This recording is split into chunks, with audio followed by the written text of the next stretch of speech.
Okay, good morning, everyone. I'll share with you a little Dvar Torah. We said a little bit on Shabbat, but just to say it again because it's always good to repeat.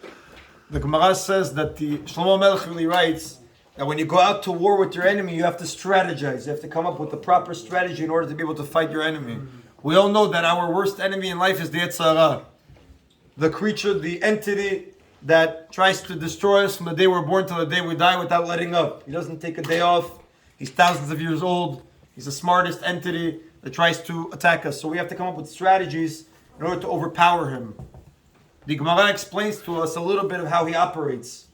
The Yetzer will never tell somebody in first shot, you know what, tomorrow maybe you should go to McDonald's, have a burger. Tomorrow maybe you should go bow down to an idol in the church. The Yetzer won't do that. Why? He knows that we won't listen to him. How does he operate? He operates in telling a person step by step not to do. For example, tomorrow he'll tell you, don't pray Alvid. So for a week or two, you'll stop praying Alvid. Then he'll say, you know what, I think also Mincha, and then Shacharit, and then he moves on to other. He moves on step by step. And they have a very nice mashal to explain to you how the Yetzer operates. The unbelievable mashal, and maybe you'll even use it in your day-to-day real estate. One person comes to the neighbor of his parents, and he knocks on the door and he tells them, I want to buy your house.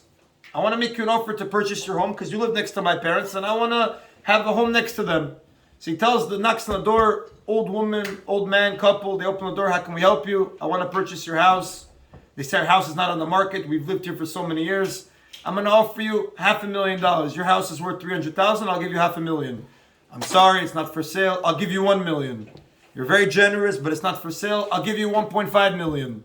Listen, it's not the money. It's not the money, they said. It's the sentimental value. We've lived here so many years. We raised our children here. We want to, we don't want to sell it. He says, okay, no problem. But I have one question for you. One offer I want to offer you. He said, what's your offer? When I go to my parents' house, a lot of times I have groceries, I have bags. I don't want to burden my parents. I want to rent in your home. Give me a room, a little small room. Give me a hook, a nail on the wall. That when I pass by my parents' home, I don't want to burden them. I can come to your house, put my bags on the nail, on the hook, and then when I leave, I'll take them. And he says, for this, I'll give you $500 a month. They go, wow, so generous, such a generous offer, $500 for a nail. Let me speak about it with my wife, the old man says. So he goes to his wife, and she says, what kind of crazy person is this? $500 for a nail. This is what he offered. Okay, so take the offer. What is he going to do? He's going to put one bag a year. We'll get $500 a month. So the next time this man comes, the old man tells him, my wife agreed. But this man tells him, it's not just any deal between friends. I'm going to make a contract. We're going to go to lawyers. It's going to be a real agreement. I want to be able to come anytime I want to use it. So he writes out an entire contract.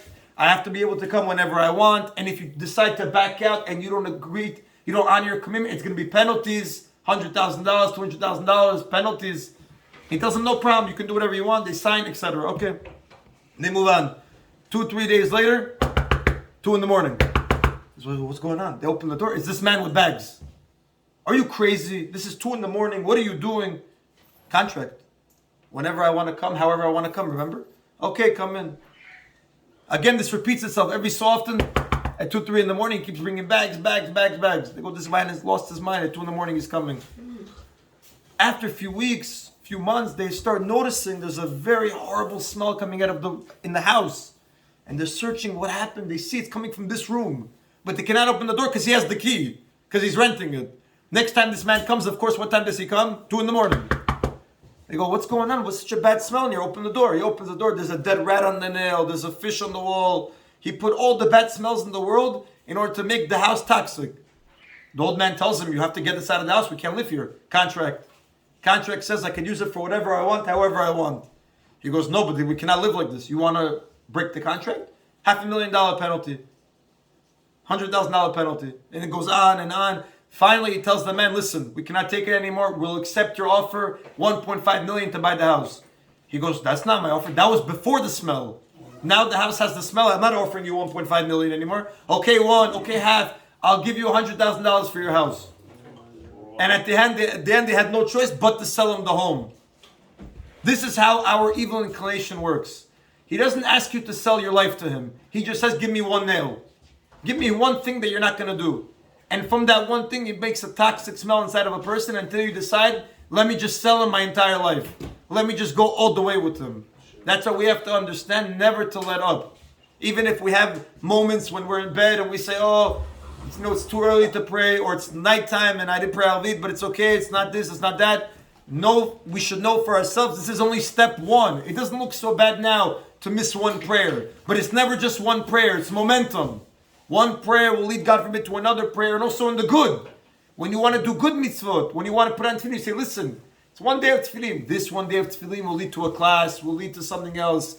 That's how we have to operate in our life, knowing every single action we do has the momentum either for the good or either for the bad. We have to learn from our enemy how we should live our life. He understands the value of every action that we do. How much more so we should understand the value of the actions that we do. Baruch Adonai Le'olam. Amen.